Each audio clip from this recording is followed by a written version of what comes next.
El primero en estudiar las fuerzas de origen eléctrico fue Charles Agustín Coulomb. Lo deben haber escuchado nombrar. Y en la época de Coulomb, que fue más o menos en el año 1600, no había una manera de medir las cargas. Por aquel entonces tampoco se sabía que la unidad fundamental de carga era el electrón, que lo descubrió muchos años después Thomson, y que el valor del electrón era 1,6 por 10 a la menos 19 coulombios, ¿sí? Ahora vamos a anotar todo. Entonces, Coulomb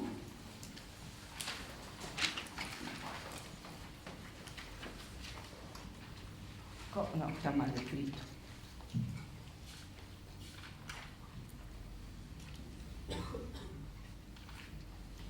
Fue el primero, como les digo, en investigar las fuerzas de origen eléctrico. Para eso utilizó una balanza de torsión donde había una barrita con esferitas en los extremos a las cuales él le agregaba carga, y aquí arriba él podía medir, digamos, esta torsión del hilo, la podía medir sobre un elemento para medir ángulos que se llama goniómetro, ¿sí?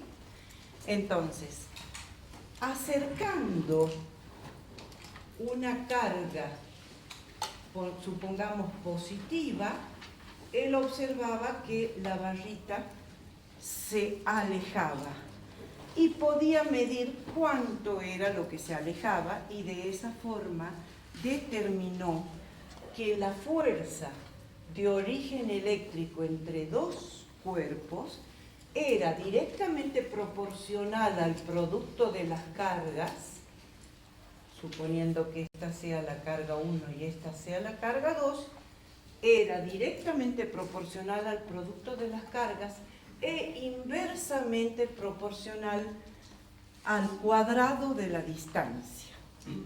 Entonces decimos que la fuerza eléctrica es del tipo de la inversa del cuadrado de la distancia. ¿Se entiende? Bien, y él colocó una constante de proporcionalidad K para tener en cuenta las unidades, ¿está bien? Donde K vale 8,9 por 10 a la 9 newton por metro cuadrado sobre coulombio cuadrado. Y para los fines prácticos nosotros vamos a utilizar este valor de K directamente como 9 por 10 a la 9 newton por metro cuadrado sobre coulombio cuadrado. Esa es la constante de proporcionalidad. Más adelante vamos a conocer otra constante que sí depende del material, que se llama permitividad dieléctrica del vacío, y esta vale 8,75 por 10 a la menos 12 coulombio cuadrado sobre newton por metro cuadrado.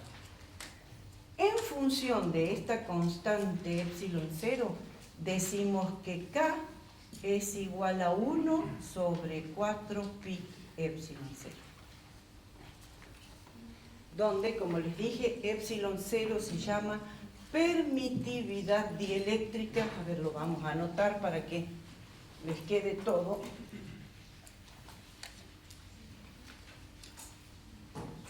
Epsilon 0 es la permitividad dieléctrica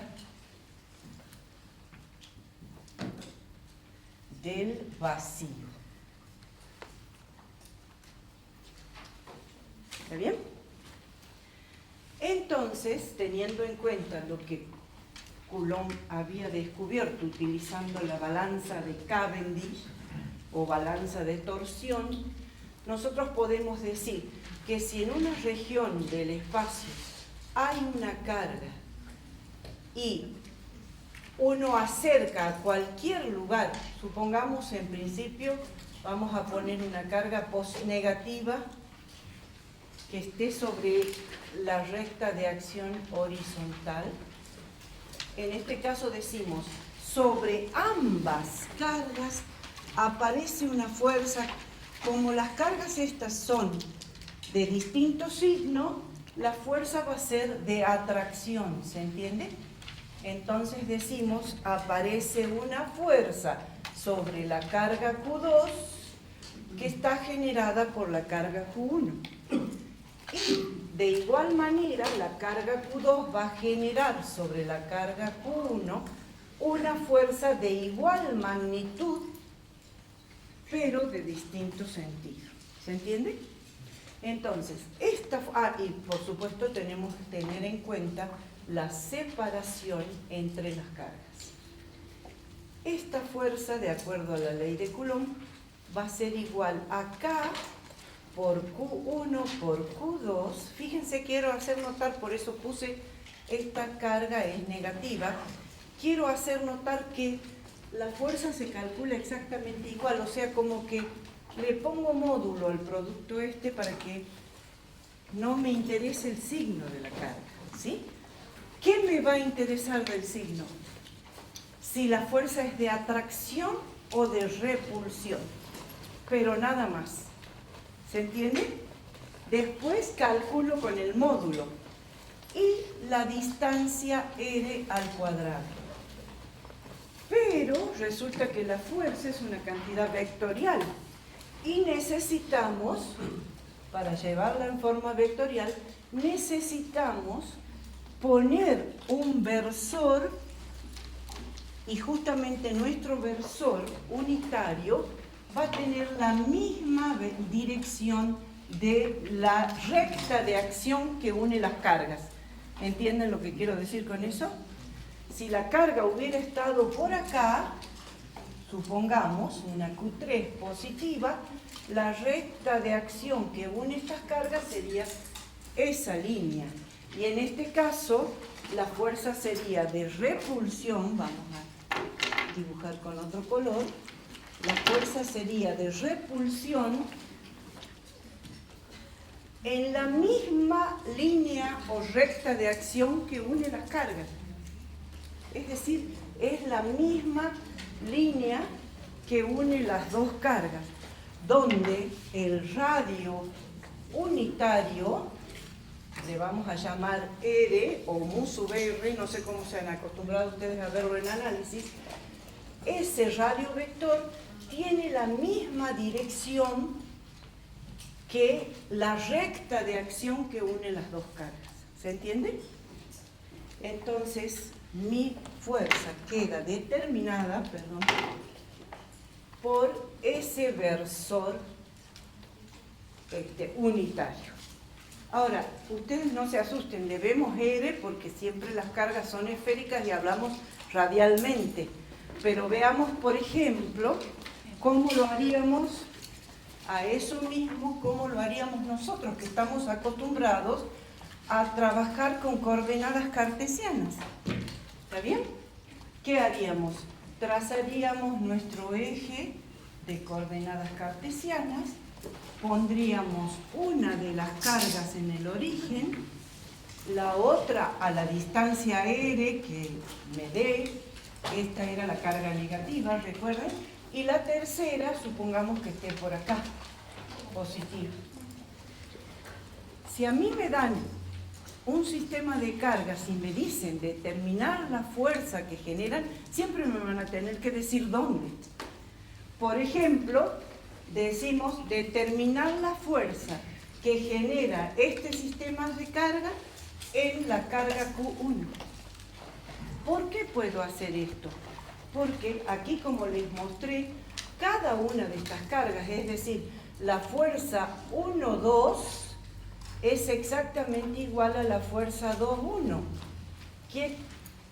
O sea, lo que estoy diciendo es que la acción mutua es idéntica, nada más que están separadas. Entonces, este es un verdadero ejemplo de la tercera ley de Newton. ¿Sí? Es decir, la carga 2 ejerce, sin tocarla, a la carga 1, ejerce una fuerza sobre la carga 1, y a su vez, la carga 1 ejerce una fuerza sobre la carga 2 y también sin tocarla. Y lo mismo va a pasar con la carga 3. La carga 1 ejerce una fuerza sobre la carga 3, pero también la carga 2 ejerce una fuerza sobre la carga 3. ¿Es negativo? Este es negativo, sí. Por eso es que es de atracción. Con esta también la fuerza sería de atracción, ¿se entiende? Ahora vamos a hacerlo esta también, perdón, aquí no es la recta de acción que une estas dos. Tendríamos que haberla dibujado. Acá sería la fuerza de atracción sobre esta carga. ¿Se entiende? Sí. Es el radio, digamos, el radio vector posición le decimos a la recta de acción que une las cargas. Y el versor unitario en esa dirección es el que representé con verde.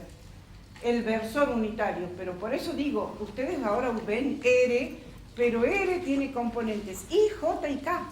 Entonces lo llevamos a nuestro eje cartesiano y lo trabajamos como I, J y K. ¿Se entiende? Pero siempre me tienen que decir, por ejemplo, acá le había llamado Q1, a esta Q2 y a esta Q3, ¿no? Primero que siempre tengo que conocer las distancias. Y segundo, que me tienen que decir en qué punto voy a evaluar la fuerza. Entonces, supónganse que vamos a evaluar la fuerza sobre la Q1. Entonces, sobre la carga Q1 habíamos dicho que la Q2 ejercía una fuerza de atracción. Esta es F12. A su vez, la Q3 sobre la carga 2 ejerce una fuerza de repulsión. La habíamos dibujado con azul. Como estoy dibujando sobre la carga 1, la fuerza de repulsión es así. ¿Se entiende? Esta va a ser la fuerza 1,3. Y entre ellas hay también fuerza, pero no es lo que me están pidiendo, ¿se entiende? A mí me piden la fuerza que ejercen las otras cargas sobre la carga Q1. Entonces, ¿cómo vamos a trabajar? Fíjense, estos son vectores. Entonces, lo que tengo que hacer es encontrar las componentes para poder hacer la suma vectorial de esas dos fuerzas.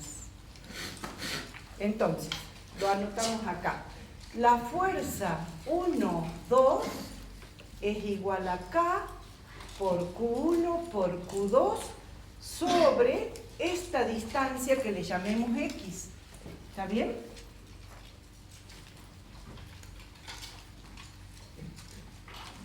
¿Y qué versor acompaña a la fuerza 1, 2 si la quiero representar? ¿En qué dirección está? Fíjense, va hacia las X positivas. Este es el eje X y este es el eje Y. Va hacia las X positivas, entonces está acompañada por el versor Y. ¿Qué pasa ahora con la fuerza 1,3? Resulta que la fuerza 1,3 está inclinada con respecto a los ejes. Entonces acá voy a tener que conocer el ángulo que forma la recta de acción de esa fuerza con el eje X. Supongamos que sea alfa. Entonces voy a tener una componente en X, la fuerza 1,3 en X, que va a ser igual a K por Q1 por Q3 sobre, y acá tenemos que saber cuál es la distancia a la que se encuentra con respecto al eje, le llamemos X1, y la distancia que se encuentra con respecto al eje Y. Es decir, esto va a ser I1 también. ¿Se entiende? Porque con respecto al eje X, la distancia esta es X1 al cuadrado. ¿Sí? O tendríamos que haber hecho algo mejor, que sería poner el R, como yo les digo. Esto le llamo R. ¿Y cuánto vale R? Vale la raíz cuadrada de x1 al cuadrado más y1 al cuadrado y todo elevado al cuadrado. ¿Se entiende? ¿Qué hice ahí? Calculé esta hipotenusa aplicando Pitágoras. Bien, pero la componente en x tiene que estar multiplicado por el coseno de alfa. ¿Y qué versor va a acompañar a la componente en x? El y, por supuesto. Muy bien, pero en este caso es positivo o negativo. Fíjense cuál va a ser la componente en x de la fuerza 1, 3. Va a ser esta, ¿no es cierto? Está hacia el lado negativo. Entonces ahí sí tengo que tener en cuenta el signo negativo, porque va hacia la izquierda. ¿Se entiende? Bien, ahora veamos cuánto es la componente en y.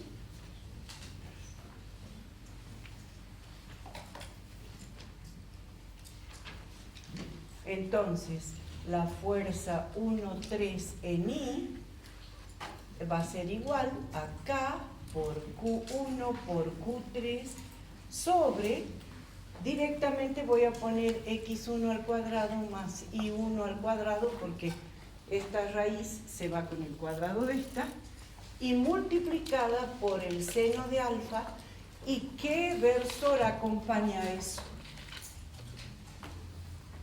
Fíjense hacia dónde está la componente y de esa fuerza. Hacia abajo, perfecto. También podemos poner el signo negativo acá, pero lo ponemos más fácil acá. ¿Está bien? ¿Se entiende? Bien.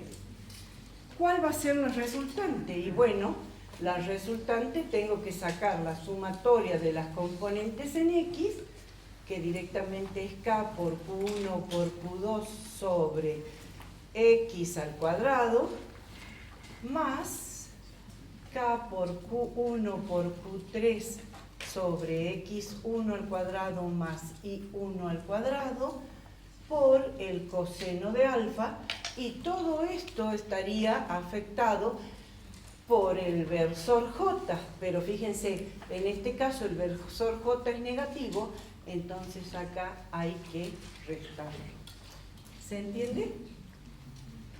Y lo mismo pasa con la componente en y, pero resulta que la componente en y es una sola, entonces directamente es hacia abajo, K por Q1 por Q3 sobre x1 al cuadrado más y1 al cuadrado por el seno de alfa.